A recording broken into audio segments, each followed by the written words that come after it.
ሪቸል የተባለች አንዲት ሴት በጣም ፈርቻለሁ፣ በጎረቤት ቁም ሳጥን ውስጥ ተደብቄ ነው የምደውለው ስትል ለፖሊስ ሪፖርት እያደረገች ነው። በተሳሳተ ሰዓት በተሳሳተ ቦታ ራሷን ያገኘችው ሪቸል በሰዓቱ በጓደኛዋ አማንዳ ቤት ከተገኙ 3 ሰዎች መካከል አንዷ ነበረች።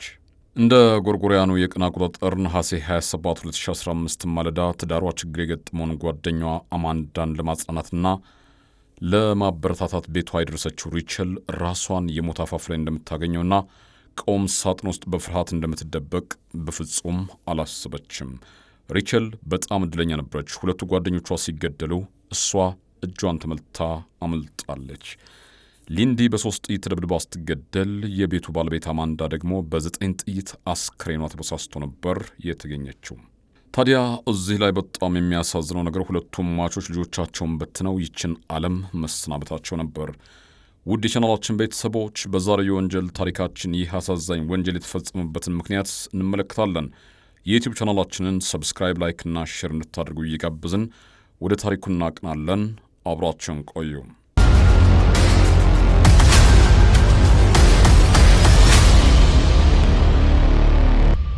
አማንዳና ባለቤቷ ጄምስ ልጆቻቸውን ለማሳደግና የተረጋጋ ሕይወት ለመምራት በሴንት ኦግስቲን ፍሎሪዳ የምትገኘውን የሙራቤላን አካባቢ ምርጫቸው አድርገዋል።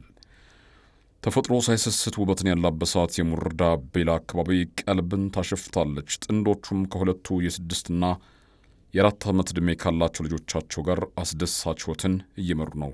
ባል ጄምስ አላፊ አግዳሚው ከልጆቹ ጋር ሲጫወት ሲወርቅ ሲነሳ ይመለከተዋል። በርካቶችንም አባት እንደዚህ ነው እንጂ እንዲሉ አስገድዷቸዋል።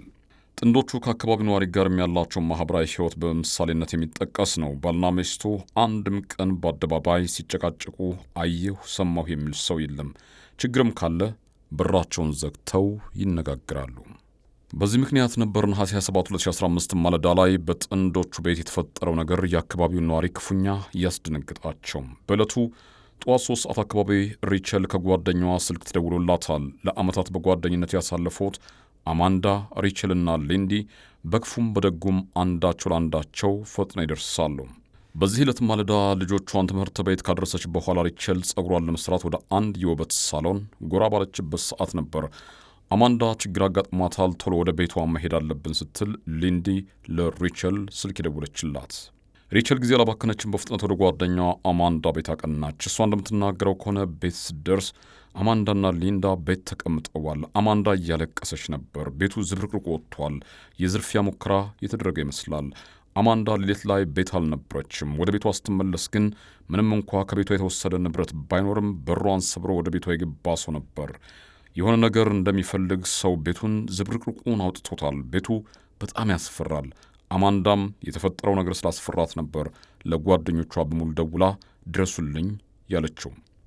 ጓደኞቿ በዚያ ማለዳ ሪቸልና ሊንዲ እንዲሁም ሌማር እሷን ጨምሮ 4 ሰዎች ተሰባስበዋል። ሌማር ዴቤርሊ ከወርሃ ሰኔ ጀምሮ ከባለቤቷ ጄምስ ጋር በይፋ መለያየታቸውን ተከትሎ የአማንዳ አዲሱ ፍቅረኛዋ ነው።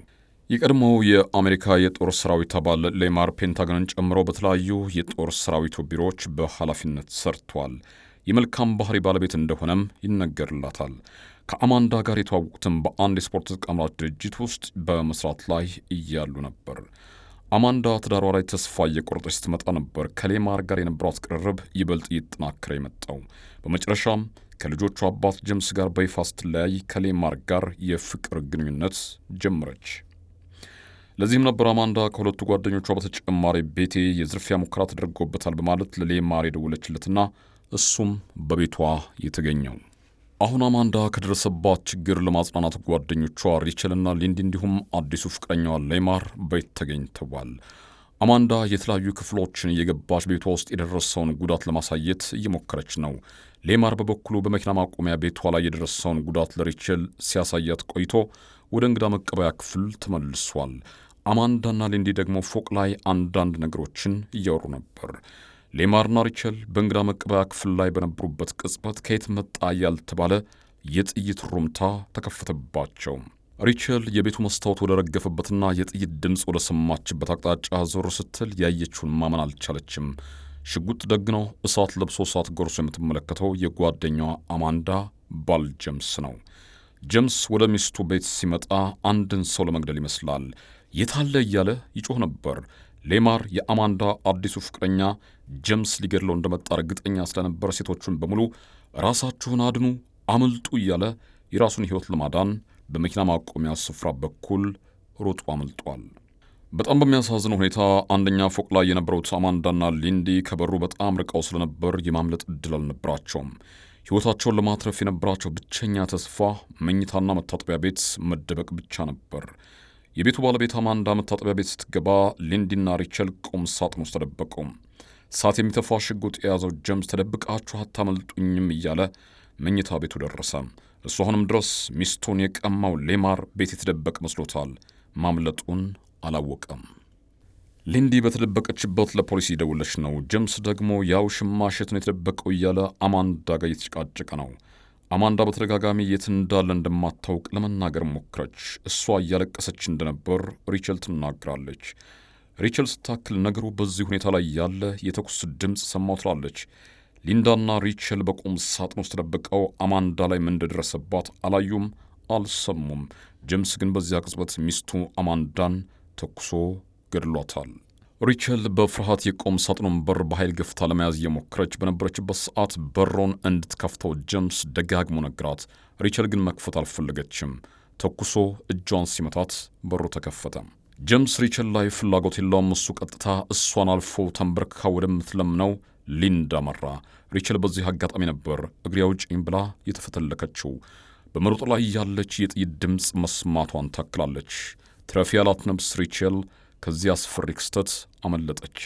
ቀደም ብሎ ያመለጠው ሌማር ለፖሊስ ደውሎ ስለነበር ፖሊስ አሁን ወንጀሉ በተፈጸመበት ስፍራው ላይ ደርሷል። አማንዳና ሊንዲን ገድለው ሪቸልን ያቆስላት ጄምስ ፖሊስ በስፍራው ከመድረሱ በፊት እግሬ አውጪኝ ብለው ተፈትልኳል።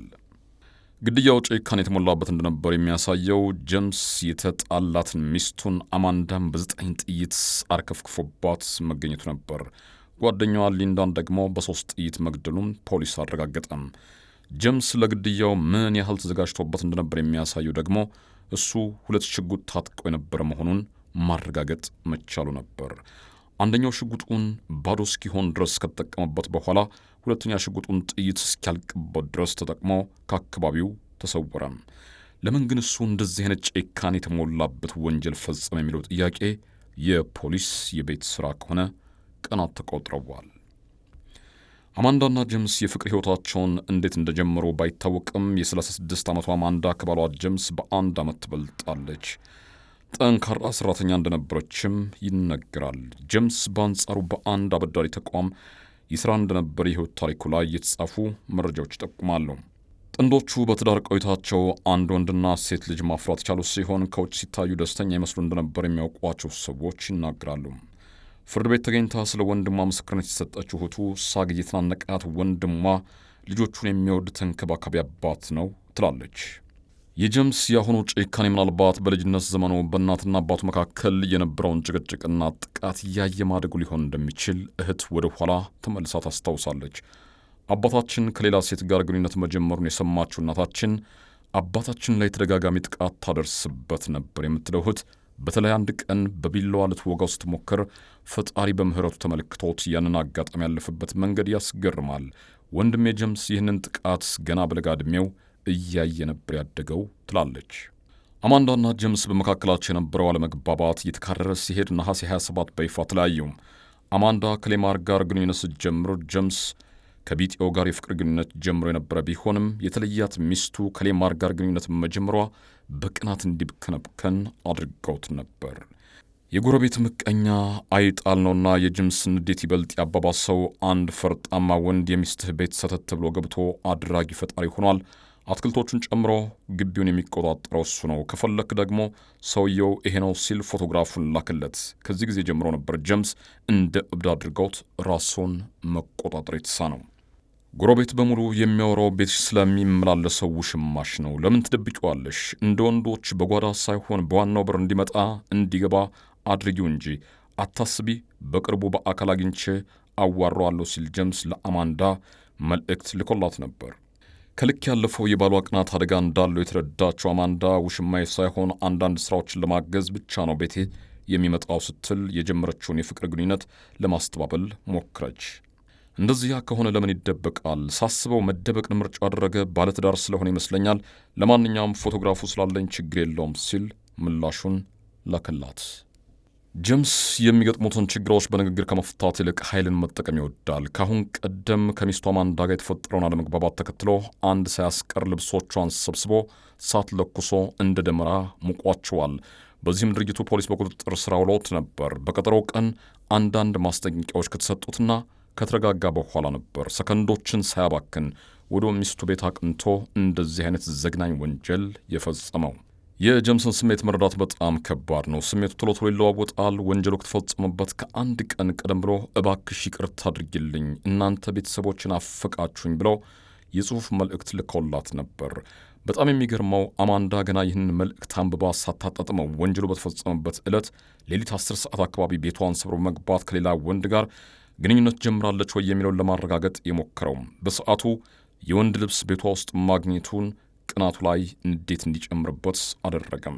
ቤቱን ገለባብጦ ድብልቅልቁን አውጥተውት ከቤት እንደወጣ ነበር አማንዳ ቤቷ የደረሰችው። የተፈጠረው ነገር ሁሉ በጣም አስፈርቷት ስለነበር እሷ ድረሱልኝ ስትል ለጓደኞቿ ደወለች። ጄምስ ይህን ሁሉ ካደረገ በኋላ ምንም ሳይመስለው አንቺ ጥሩ ሴት ነሽ፣ እባክሽ ከልጆቼ አትነጥኝ በማለት ደውይልኝ ብለው የጽሑፍ መልእክት ልኮላት ነበር። በእርግጥም አማንዳ ደውይልኝ ብሏት ስለነበር ደውላለት ትንሽ ተጨቃጭቀዋል። ይህ ሁሉ ነገር እየተፈጠረ የነበረው ጄምስ ቀደም ብሎ ከቀናት በፊት የሚስቱን የአማንዳን ልብሶች ሰብስቦ እሳት መለኮሱን ተከትለው በቀጠሮ ቀን ፍርድ ቤት ተገኝቶ ማስጠንቀቂያ ተሰጥቶት ከወጣ ከ10 ደቂቃ በኋላ ነበር። ጄምስ ከአማንዳ ጋር ተጨቃጭቆ ስልኩን እንደዘጋ በፍጥነት መኪናውን እያሽከረከረ የእህቱ ቤት ሄዶ ነበር። ከዛም ነዳጅ ለመግዛት ወደ አንድ ሱፐር ማርኬት አቀና። ነዳጁን ከገዛ በኋላ እሳት ለብሶ እሳት ጎርሶ ወደ ሚስቱ አማንዳ ቤት በማቅናት ላይ ያለ ከየት እንዳገኘው ግልጽ መረጃ ባይገኝም ጥይት የተሞሉ ባለ 9ና 45 ሚሜ ሽጉጦችን ታጥቆ ነበር። ጄምስ ይህንን ወንጀል ከመፈጸሙ በፊት ለመጨረሻ ጊዜ ለአባቱ ደውሎ ነበር። በመንገድ ላይ ከውሻዎቿ ጋር ወቅ ስታደርግ የነበረች አንዲት የዓይን እማኝ እንደተናገረችው ከሆነ አባቱ እባክህ ልጅ የተረጋጋና ወደ ቤት ተመለስ እያሉ ይማጸኑት ነበር ብላለች። ጄምስ ግን የአባቱን ምክር ለመቀበል ፈቃደኛ አልነበረም። በነፋስ ፍጥነት የሚስቱ የአማንዳ ቤት ደረሰ። እሱ ጊዜ አላባከነም። ገና እንደደረሰ የሚስቱ አማንዳ አዲሱ ፍቅረኛዋ ሌማርና ጓደኛዋ ሪቸል የእንግዳ መቀበያ ክፍል ላይ በመስኮቱ ሲመለከታቸው ነበር መተኮስ እየጀመረው። ጄምስ በዚህም አላቆመም። እሱ ነፍስ ካላጠፋ የሚረጋጋ አይመስልም። ሚስቱን አማንዳና ጓደኛዋ ሌንዲን ገድሎ ሪቸልን ካቆሰለ በኋላ ወንጀሉን ከፈጸመበት ስፍራ ተሰወረም። ከሁለቱ የዓይን እማኞች መረጃ ያገኘው ፖሊስ በፍጥነት በተጠርጣሪው ጄምስ ላይ ማደኛ በማውጣት በቁጥጥር ስር ለማዋል ተግባራዊ እንቅስቃሴ ጀመረ። ፖሊስ ፍለጋ በጀመረበት ዕለት ምሽት ላይ ከኖርተን ቨርጂኒያ አንዲት ሴት በድንጋጤ ውስጥ ሆና ለ911 ደወለች። ደዋይ ሴት ገና ወገቧ ያልጸና ጨቅላ ሕፃኗን ይዛ ከሆስፒታል ወጥታ ወደ ቤቷ እያመራች ነበር። በመኪና ውስጥ ልጆቿና እናቷ ነበሩ። ከየት መጣ ያልተባለ አንድ መኪና ገጭቶ ከመንገድ ሊያስወጣን ነበር ስትል እየተርበተበተች በስልክ ለፖሊስ መረጃ ሰጠች። መረጃው የደረሰው የአካባቢው ፖሊስ ሞገደኛውን አሽከርካሪ በፍጥነት አስቁሞ መኪናውን ፈተሸ። 2 ሽጉጦችና ሌሎች አጠራጣሪ ነገሮችን አገኘም። ፖሊስ ሰውየውን በቁጥጥር ስር አውሎ ወደ ፖሊስ ጣቢያ በማቅናት ላይ እያለ ነበር ግለሰቡ በፍሎሪዳ በፈጸመው የግድያ ወንጀል ምክንያት ተፈላጊ መሆኑን የደረሰበት። ጄምስ በሚስቱ አማንዳና ጓደኛዋ ሊንዳ ግድያ እንዲሁም በሪቸልና በሌማር ላይ ግድያ ሙከራ በማድረግና የሰው ቤት ሰብሮ በመግባት ክስ ተመሰረተበት። የተከሳሽ ጠበቃ ደንበኛ በአልኮልና በሌሎች አደንዛዥ እጾች እንዲሁም በእንቅልፍ ማጣት ምክንያት ተገፋፍቶ እንጂ ሆን ብሎ አቅዶ የፈጸመው ወንጀል አይደለም ሲሉ ተከራከሩ። ነገር ግን ጄምስ ወንጀሉን የፈጸመው የሚስቱን የአማንዳን ቤት ሰብሮ ገብቶ ልብሶቿን በማቃጠሉ ተከሶ ፍርድ ቤት በቀረበበት ዕለትና ከፍርድ ቤት ወጥቶ እንኳ 1 ሰዓት በቅጡ ሳይሞላው ነበር። ታዲያ እንዴት አድርጎ ነው በዚች አጭር ሰዓት አልኮል የሚጠጣው አደንዛዥ እጽ የሚወስደው?